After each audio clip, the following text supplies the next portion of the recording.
کل کائنات کو انبیاء سمیت حضور کے نور سے پیدا کیا۔ یہ یاد رکھ لیں، کائنات اللہ کے نور سے نہیں بنی، یہ ذہن میں رکھ لیں۔ کائنات اللہ کے نور سے نہیں بنی، کل کائنات پست و بالا آقا علیہ السلام کے نور سے بنی ہے۔ آقا علیہ السلام نے فرمایا اول ما خلق اللہ نوری، اللہ پاک نے سب سے پہلے جس چیز کو تخلیق فرمایا وہ میرا نور تھا۔ وَمِن نوری، اور پھر میرے نور سے خلق جمیع الکائنات، کل کائنات کو میرے نور سے پیدا کیا۔ اب میں آپ کو ایک تھوڑا سا، پہلے بات میں نے کی ہوئی ہے لیکن آج کر دیتا ہوں پھر۔ اب دیکھیں، اللہ پاک مفرد ہے، مرکب نہیں ہے۔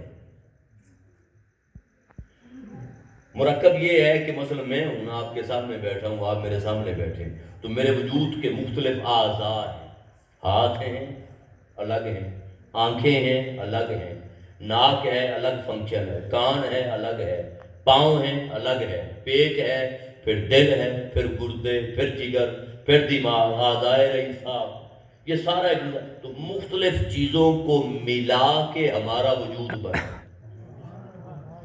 یہ ساؤنڈ ہے، اس کے بھی مختلف چیزیں، یہ ہے، یہ تار ہے، یہ چیزیں مختلف بنا کے، یہ ٹیبل ہے تو لکڑی ہے، لکڑی کی پھٹیاں ہیں، کیل لگائے، ٹھیک ہے، تو مختلف چیزیں ملا کے بنا۔ تو اللہ کا وجود مختلف چیزیں مل کے نہیں بنا۔ تو جب مل کے نہیں بنا تو یاد رکھ لو اللہ تقسیم نہیں ہوتا۔ اور آپ اگر قرآن پڑھیں، میں یہ بات کہا کرتا ہوں، آپ اگر قرآن پڑھیں تو اللہ پاک نے اپنے آپ کو واحد نہیں کہا۔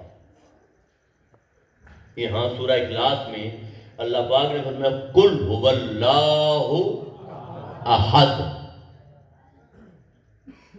اللہ واحد ہے نہیں کہا، اللہ یکتا ہے۔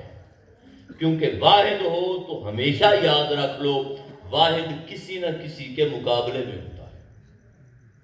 ایک ہوگا تو ایک اور ایک دو، تو ایک دو کے مقابلے میں ہوگا۔ اللہ کے مقابلے میں کوئی دوسرا ہے ہی نہیں،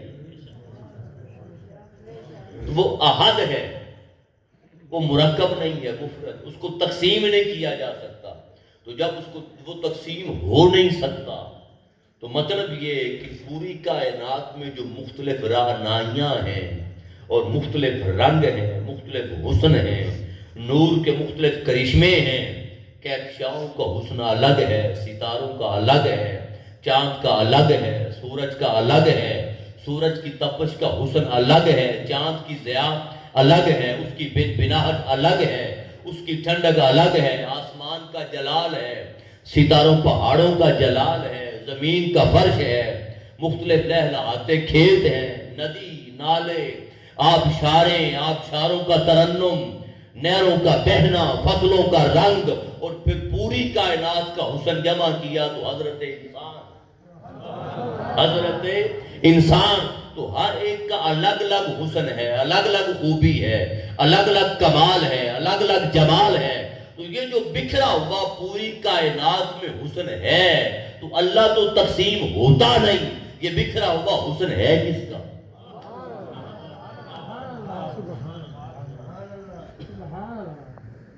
اللہ تو تقسیم ہوتا نہیں، تو بکھرا ہوا حسن ہے کس کا؟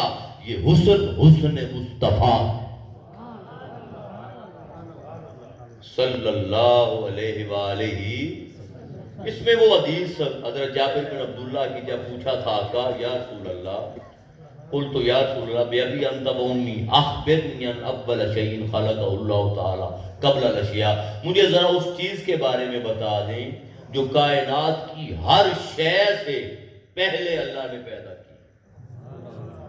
تو حضور نے فرمایا قال یا جابر ان اللہ تعالی خلق قبل الاشیاء نور نبیک من نورہ، تو اللہ پاک نے تیرے نبی کے نور کو اپنے نور کے فیض سے سب سے پہلے پیدا کیا۔ آگے پھر تفصیل ہے، فرمایا وَلَمْ يَكُنْ فِي ذَلِكَ الْوَقْتِ لَوْحٌ وَلَا قَلَمٌ وَلَا جَنَّةٌ وَلَا نَارٌ وَلَا مَلَكٌ وَلَا سَمَاءٌ وَلَا أَرْضٌ وَلَا شَمْسٌ وَلَا قَمَرٌ وَلَا جِنٌّ وَلَا إِنسٌ۔ فرمایا جب میرے نور کو اللہ پاک نے پیدا کیا اس وقت نہ لوح تھی، نہ قلم تھی، نہ جنت تھی، نہ دوزخ تھی، نہ فرشتے تھے، نہ آسمان تھے، نہ زمینیں تھی، نہ لا شمس، نہ سورج تھا، نہ چاند تھا، نہ جن تھے، نہ انسان تھے، کائنات پست و بالا میں کوئی شے نہ تھی۔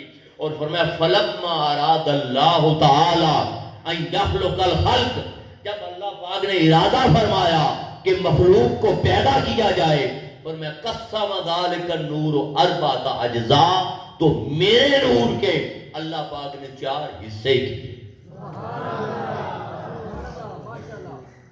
سنی ہوئی حدیث پاک آپ نے، میرے نور کے اللہ پاک نے 4 حصے کیے۔ فرمایا فَخَلَقَ مِنَ الْجُزْءِ الْأَوَّلِ، فرمایا میرے نور کے پہلے حصے سے قلم کو پیدا کیا، القلم، قلم کو پیدا کیا۔ تو قلم پیدا ہوئی حضور کے نور سے۔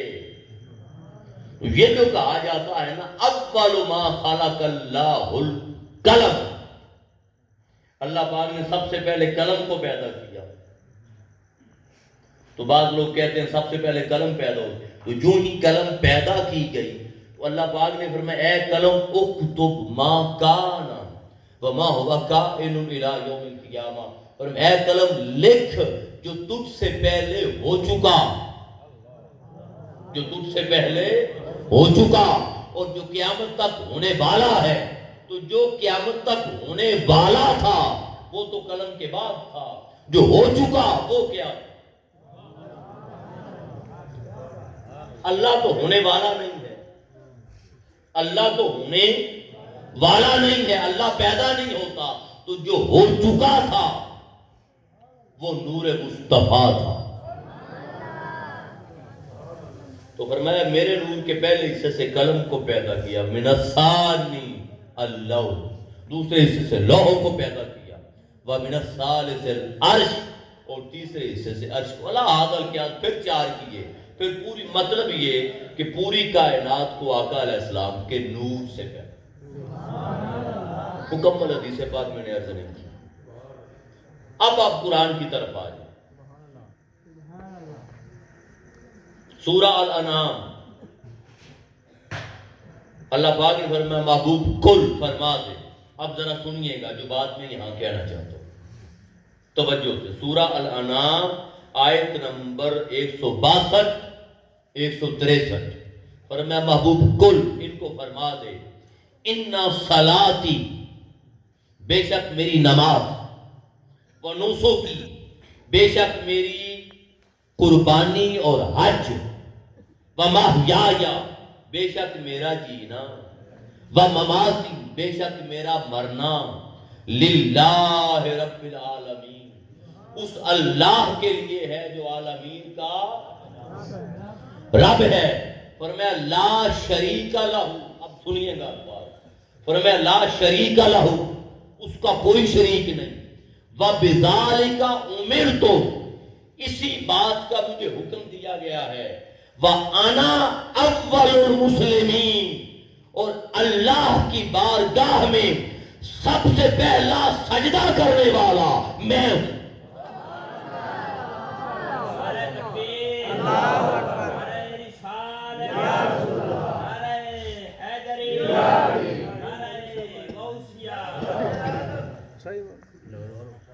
اسلمہ کا مطلب ہے سر جھکا دینا، اسلم وجہہ للہ، سر جھکا دینا، اللہ کی بارگاہ میں سب سے پہلا سر جھکانے والا، اللہ کی بارگاہ میں سب سے پہلا سجدہ کرنے والا، اور اللہ کی بارگاہ میں سب سے پہلے اللہ کی حمد و ثنا بیان کرنے والا، فرمایا میں ہوں۔ جب یہ آیت سے ثابت ہو گیا کہ سب سے پہلا میں حمد کرنے والا، سجدہ کرنے والا، تو سوال یہ ہے کہ جب سب سے پہلا سجدہ کرنے والے مصطفیٰ ہیں اور کوئی اس وقت تھا ہی نہیں، تو بھئی جو تھا ہی نہیں وہ مصطفیٰ جیسا کیسے ہو؟